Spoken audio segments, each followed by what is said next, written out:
Hello everyone, my name is Abhishek Gupta and I welcome you all on this JAIIB on the go series.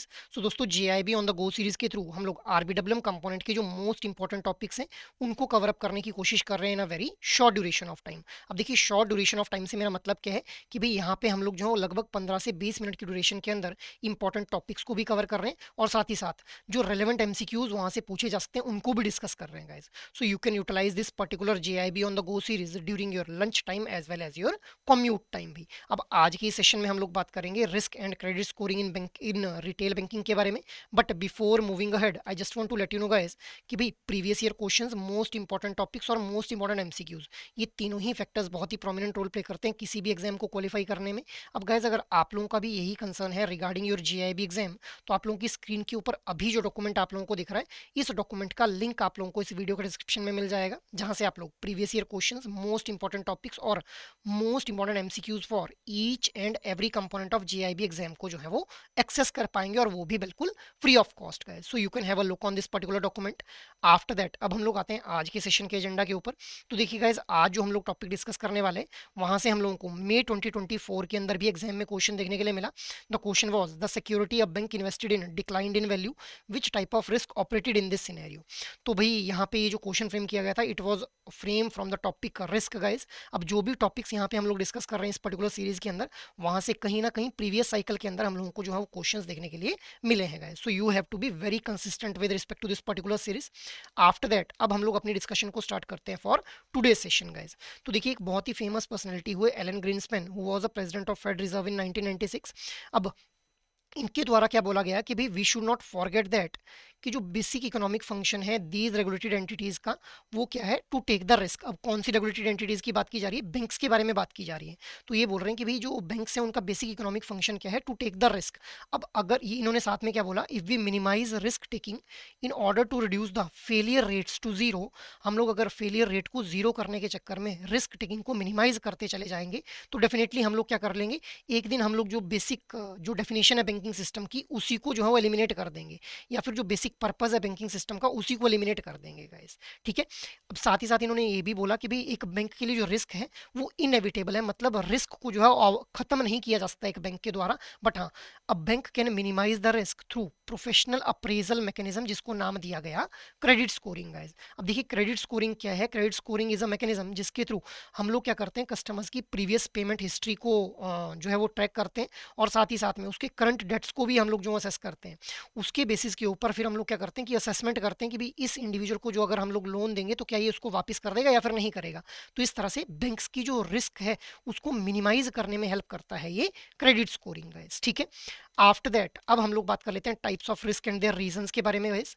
अब देखिए, चार तरह के risk यहाँ पे देखने के लिए मिलते हैं: credit risk, business risk, operating risk and market risk. अब देखिए, क्रेडिट रिस्क क्या है? जब भी एक बैंक के द्वारा लोन और एडवांसेस डिस्ट्रीब्यूट किए जाते हैं, तो जब कस्टमर उन लोन और एडवांसेस को रीपे नहीं कर पाते हैं, उस वजह से जो रिस्क अराइज हो जाता है उसको बोल देते हैं हम लोग credit risk. Next is business risk. अब देखिए, बिजनेस रिस्क कब अराइज होता है? जब भी एक बैंक के द्वारा रॉन्ग मार्केटिंग स्ट्रेटेजी का यूज कर लिया जाता है फॉर डिलीवरिंग इट्स प्रोडक्ट और सर्विसेज, तो वहां पे जो रिस्क अराइज होगा उसको बोल देंगे बिजनेस रिस्क। फॉर एग्जाम्पल, अगर एक बैंक के द्वारा जो मान लेते हैं कि एजुकेशन लोन प्रोडक्ट जो लॉन्च किया जा रहा है, अब इसके जो टारगेटेड कस्टमर्स हैं 2000 इंडिविजुअल जिनकी एज 18 से 25 साल के बीच में हम लोगों को देखने के लिए मिल रही है। अब बैंक ने क्या किया कि ऑफलाइन मार्केटिंग का यूज कर लिया for marketing of this particular education loan, but जो इंडिविजुअल जो टारगेटेड कस्टमर ग्रुप है वो ऑनलाइन मार्केटिंग चैनल्स प्रेफर करते हैं। तो यहाँ पे ये क्या हो गया, रॉन्ग मार्केटिंग स्ट्रेटेजी होगी, जिस वजह से लॉस जो है बैंक को बियर करना पड़ता है, और जो रिस्क यहाँ पे अराइज होगा that will be a business risk guys. After that next is market risk. अब देखिए, मार्केट रिस्क कब अराइज हो जाता है? जब एक बैंक के द्वारा जो इन्वेस्टमेंट की गई है मार्केट के अंदर, वहाँ पे जो मार्केट रेट्स हैं अगर वो फ्लक्चुएट कर जाते हैं, या फिर मार्केट के अंदर हम लोगों को ऐसा देखने के लिए मिलता है कि कंपटीटर्स ने जो है वो अपने जो मार्केट रेट्स हैं उनको रिड्यूस कर दिया है, उस वजह से जो रिस्क अराइज हो जाएगा एक बैंक के लिए, उसको हम लोग क्या बोल देंगे, मार्केट रिस्क बोल देंगे guys. Next is operating risk भी। अब ऑपरेटिंग रिस्क अराइज होता है due to the day to day operations में जो फेलियर्स हम लोगों को देखने के लिए मिलते हैं, या फिर जो हम लोगों को फ्रॉड्स देखने के लिए मिलते हैं, उस वजह से जो रिस्क अराइज हो जाता है उसको हम लोग क्या बोल देते हैं, ऑपरेटिंग रिस्क बोल देते हैं गाइस। ठीक है। तो ये हम लोगों ने चार तरह के रिस्क पढ़े और उनके जो रीजंस थे उनको भी समझ लिया गाइस। अब यहीं से आप लोगों का जो प्रीवियस ईयर क्वेश्चंस था मई 2024 के अंदर वो फ्रेम किया गया था गाइस। आफ्टर दैट अब हम लोग बात कर लेते हैं क्रेडिट स्कोर के बारे में भी। तो देखिए, क्रेडिट स्कोर क्या है? Basically it is the statistical analysis of the person past credit dealing, मतलब पर्सन ने जो पहले अपने पास्ट के अंदर जो क्रेडिट लिया हुआ था उससे किस तरह से उसने डील किया हुआ है, जहाँ से हम लोगों को समझ आता है कि उसका क्रेडिट डिसिप्लिन कैसा रहा है। क्रेडिट डिसिप्लिन का मतलब क्या, उसने टाइम बाउंड मैनर में जो है वो क्रेडिट्स को पे किया हुआ है जो उसने लिए हुए थे, या फिर वो डिफॉल्ट कर गया है अपने क्रेडिट्स के ऊपर। तो इसी का एनालिसिस हम लोग कर पाते हैं with the help of credit score guys. अब ये जो क्रेडिट स्कोर है ये बैंक को हेल्प करता है असेस करने में कि भाई एक इंडिविजुअल को क्या लोन दिया जाना चाहिए, और अगर दिया जाना चाहिए तो किस रेट ऑफ इंटरेस्ट के ऊपर दिया जाना चाहिए गाइस। अब ये जो हमारा क्रेडिट स्कोर है ये हम लोगों को देखने के लिए मिलता है कि it is a 3 digit number which lies between 300 to 900 भाई।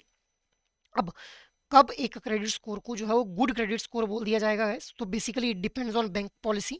बट जनरली हम लोग देखते हैं कि भाई अगर 700 से ज़्यादा हमारा क्रेडिट स्कोर है तो हम लोग क्या बोलते हैं, it is a good credit score guys. अब रिजर्व बैंक ऑफ इंडिया के द्वारा क्या बोला गया है कि भाई जो क्रेडिट इन्फॉर्मेशन रिपोर्ट है उसके अंदर सारी क्रेडिट की इन्फॉर्मेशन होनी चाहिए regarding consumer as well as commercial guys. Along with this RBI ने क्या बोला कि भाई 2017 के बाद सभी क्रेडिट इंफॉर्मेशन कंपनीज को क्या करना पड़ेगा, एक फ्री फुल क्रेडिट रिपोर्ट जो साल में एक बार देनी पड़ेगी सभी इंडिविजुअल कस्टमर्स को, सो दैट वो एनालाइज कर पाएं कि उनकी डेट ऑब्लिगेशंस कितनी रहती हैं, अभी उन्होंने कितना इंटरेस्ट पे कर दिया, कौन से लोन की उसने पेमेंट कर दी, कौन से की नहीं की, कितनी इंस्टॉलमेंट्स बाकी हैं। ठीक है, तो क्रेडिट इन्फॉर्मेशन कंपनीज जो है वो फ्री फुल क्रेडिट रिपोर्ट देंगी to the individual customers guys. अब ये क्रेडिट इन्फॉर्मेशन कंपनीज के हैं जिनके द्वारा बेसिकली ये क्रेडिट स्कोर जो है वो जनरेट किया जाता है गाइज। ठीक है, आफ्टर दैट अब हम लोग बात कर लेते हैं एवोल्यूशन ऑफ क्रेडिट स्कोरिंग के बारे में। तो देखिए गाइस, पहले हम लोगों ने देखा कि भाई जो रिटेल बैंकिंग थी वो सिर्फ रिच और एफ्लुएंट कस्टमर्स को केटर करने का काम कर रही थी, मतलब हाई नेटवर्थ इनकम कस्टमर्स को ही केटर किया जा रहा था रिटेल बैंकिंग के द्वारा।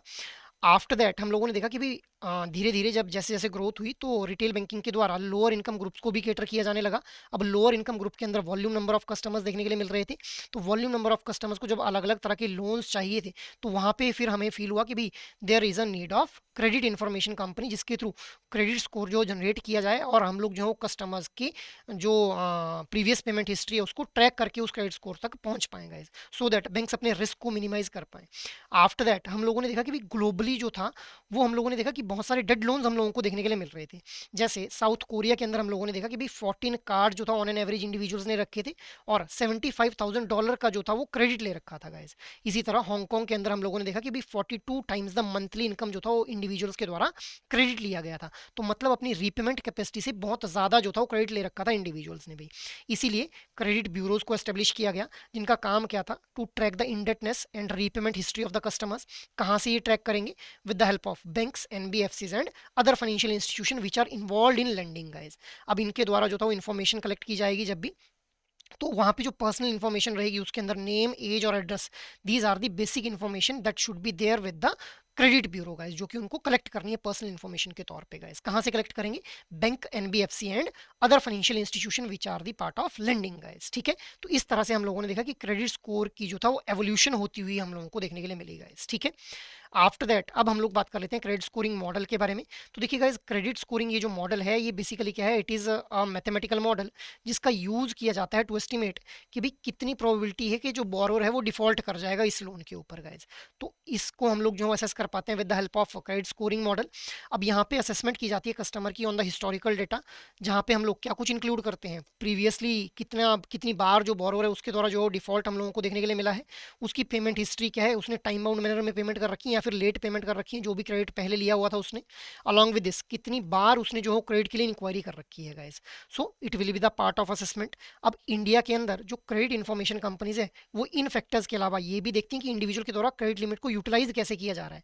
जैसे अगर 50,000 क्रेडिट लिमिट है तो क्या इंडिविजुअल 40,000 रुपये ही खर्च कर रहा है या फिर 50,000 खर्च करने के बाद 10,000 की और डिमांड कर रहा है। So it will also be the parameter for assessing the individual. After that percentage of unsecured loan. Unsecured loan का मतलब क्या है, देखिए जब भी लोन डिस्ट्रीब्यूट किया जाता है तो बैंक के द्वारा कुछ ना कुछ सिक्योरिटी जो है कस्टमर से ली जाती है गाइज। अब जब भी असेसमेंट की जा रही होगी कस्टमर की तो यहाँ पे ये देखा जाएगा कितने परसेंटेज अनसिक्योर्ड, जहाँ पे किसी भी तरह की सिक्योरिटी जो है वो कस्टमर के द्वारा नहीं दी गई है बैंक को, इतने कितने नंबर जो है, कितने नंबर ऑफ अनसिक्योर्ड लोन्स हम लोगों को देखने के लिए मिल रहे हैं। So these two factors will also be the part of assessment जब भी क्रेडिट स्कोरिंग मॉडल के अंदर जो असेसमेंट की जा रही होगी भी। अब ये जो क्रेडिट इन्फॉर्मेशन कंपनीज है ये हम लोगों को हेल्प कैसे कर पा रही है, तो सबसे पहले तो देखिए क्वांटिफाई कर दे रही है रिस्क को। अब हो सकता है कोई कस्टमर मेरे अकॉर्डिंग हाई रिस्क कस्टमर है, आपके अकॉर्डिंग वही कस्टमर जो लो रिस्क कस्टमर है, तो there is a lot of subjectivity in risk guys. ठीक है, तो इसी रिस्क को क्वांटिफाई करने का काम कर देती है credit information companies by providing a number for the credit discipline के भाई किस तरह से उसने जो पास क्रेडिट के साथ जो डील कर रखा है। अब ये जो नंबर है ऐसा नहीं है कि एक ही बैंक के द्वारा यूज किया जाएगा, मल्टीपल बैंक्स के द्वारा जो इस कॉमन स्कोर क्रेडिट स्कोर का जो है वो यूज किया जा सकता है गाइस। ठीक है, तो ये हम लोगों ने क्रेडिट स्कोरिंग मॉडल के बारे में बात कर ली। After that now there is a question in front of you. So retail X is a mid sized electronic retailer expanding into a new region while growing rapidly. The company's management team is confronting several challenges that exposes them to different type of financial and operational risk. Scenario यहाँ पे दो scenario हमारे सामने दिए गए हैं। पहला scenario क्या है, to gain the market share retail X launch an aggressive buy now pay later scheme for new customers.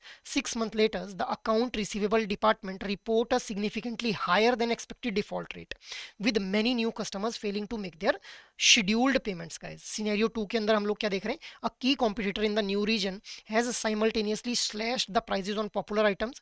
Retail X now finds that the market price of these goods is 15% lower than the price that had budgeted for in their inventory, squeezing their profit margin। तो ये दो scenarios आप लोगों के सामने दिए गए हैं। अब now scenario 1 primarily exposes retail X to which type of risk भी, operating risk, market risk, business risk या फिर क्रेडिट रिस्क का है। So what should be the right answer है, the right answer will be option number D, that is credit risk guys. Because यहाँ पे हम लोग देख पा रहे हैं कि जो इंडिविजुअल्स हैं उनके द्वारा जो है वो पेमेंट नहीं की जा रही है गाइस। ठीक है, तो credit risk will be the right one. After that the price cutting action by the competitor in scenario 2 is a direct example of credit risk, operating risk, business risk या फिर market risk है। so what should be the right answer here, the right answer will be option number D, क्योंकि market के अंदर जो rates हैं उनके अंदर हम लोगों को स्लैश देखने के लिए मिल रहा है, उनके अंदर डाउनफॉल देखने के लिए मिल रहा है, जिस वजह से एक बैंक को जो है वो लॉस बियर करना पड़ रहा है या फिर उसकी जो प्रॉफिट मार्जिन है उसकी स्क्वीज कर जा रहे हैं भी। तो इसीलिए option D will be the right one here. After that what is a credit score primarily used for. So next question is कि भाई क्रेडिट स्कोर का जो प्राइमरी यूज है वो हम लोगों को क्या देखने के लिए मिल रहा है, to determine a person's employment history, to assess a person's credit discipline and repayment likelihood, to calculate a person's annual income या फिर to verify a person's identity गई। तो what should be the right answer है, the right answer will be option number B, कि individual के credit discipline को assess करना और जो उसने लोन ले रहा है उस लोन को रीपे कर देगा कि इंडिविजुअल, इसके कितने चांसेस हैं भी, इसको हम लोग असेस कर पाते हैं with the help of credit score guys. So ये हम लोगों ने risk and credit scoring in retail banking के बारे में बात कर ली। अपार्ट फ्रॉम दिस अगर आप लोग किसी भी तरह की गाइडेंस चाहते हैं रिगार्डिंग योर जीआईबी एग्जाम, तो आप लोग एडुटैप की वेबसाइट के ऊपर विजिट कर सकते हैं, जहां जाते ही कोर्सेज नाम का टैब आप लोगों को दिखेगा, यहाँ जाते ही जीआईबी कोर्सेज के ऊपर क्लिक कर लेंगे। अब जैसे ही आप लोग स्क्रॉल डाउन करेंगे तो यहाँ पे आप लोगों को अलग अलग तरह के जो कोर्सेज हैं वो देखने के लिए मिल जाएंगे गाइज। तो सबसे पहले बात करते हैं जीआईबी के कंप्लीट मास्टर कोर्स की, जहाँ पे आप लोगों को चारों कंपोनेंट्स की एक कॉम्प्रिहेंसिव प्रिपरेशन करवाई जाएगी with the help of concept classes, live classes just before the exam, concept notes, solve PYQs, chapter wise mock test और फुल लेंथ मॉक टेस्ट की हेल्प से गाइज। इसके अलावा अगर आप लोग चाहते हैं कि भी इंडिविजुअल कंपोनेंट के मास्टर कोर्स में खुद को एनरोल करना है, so you just need to scroll it down guys. आप लोगों को जस्ट स्क्रॉल डाउन करना है और यहीं पे आप लोगों को पीपीबी, एएफएम, आरबीडब्ल्यूएम और आईएनडआईएफएस चारों कंपोनेंट्स के लिए जो है वो इंडिविजुअल मास्टर कोर्सेज भी देखने के लिए मिल जाएंगे गाइस। ठीक है, इसके अलावा अगर आप लोगों को लग रहा है कि आप लोगों की प्रिपरेशन कंप्लीट हो चुकी है, तो फिर आप लोग जो टेस्ट सीरीज में खुद को एनरोल कर सकते हैं, जहाँ पे आप लोगों को सॉल्व पीवाईक्यूज प्रोवाइड किए जाएंगे for all the components along with this chapter wise mock test and full length mock test guys. So you can enrol your self in this particular courses अगर आप लोगों को लग रहा है कि भी किसी भी तरह की गाइडेंस की रिक्वायरमेंट है आपको for your GIB exam. So that is all for today's discussion guys. I hope ये सेशन आप लोगों को अच्छे लग रहे हैं। अगर एक्चुअली में ये सेशन पसंद आ रहे हैं तो इन सेशंस को लाइक, शेयर और सब्सक्राइब कर लें। और अगर आप लोगों की कोई भी क्वेरी हो तो आप लोग मेल कर सकते हैं hello@edutap.co.in के ऊपर। जय हिंद।